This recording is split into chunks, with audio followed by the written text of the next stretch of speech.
रखियो बला झूले लाल रे তোর প্রেমেতে অন্ধ হলাম কি দোষ দিলি তাতে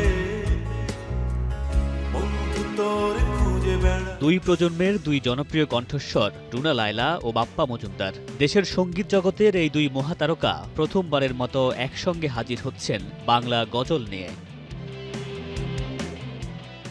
সৈয়দ গালিব হাসানের কথায় অনায়াসে শিরোনামের এই গজল প্রকাশের কথা সম্প্রতি এক ভিডিও বার্তায় নিজেই দিয়েছেন রুনা লায়লা। জানান, শুরুতে একক কণ্ঠে গাওয়ার কথা থাকলেও বাপ্পা মজুমদারের সুর আর কম্পোজিশন শুনে নিজেই দ্বৈত কণ্ঠে গাওয়ার প্রস্তাব দেন।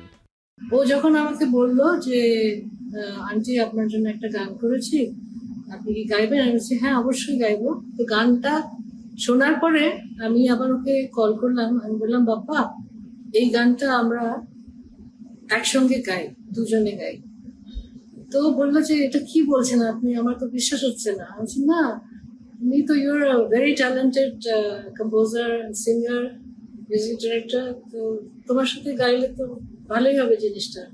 প্রায় 1 বছর আগে বনানীর স্টুডিওতে সম্পূর্ণ হয় এই বিশেষ গানের রেকর্ডিং। রুনা লায়লার সঙ্গে গাইতে পারার মুগ্ধতা জানিয়ে বাপ্পা মজুমদার বলেন, প্রচলিত ধারার বাইরে গিয়ে চেষ্টা করেছেন ভিন্ন কিছু সৃষ্টি করার। এই যে সেমি ক্লাসিক্যাল ধাঁচের গান, এই গানগুলো এখন হচ্ছে না বললেই চলে।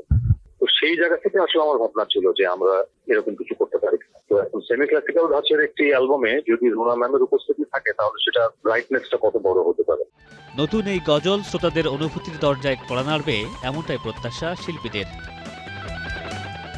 Mamunur Rashid Bonnell, star entertainment.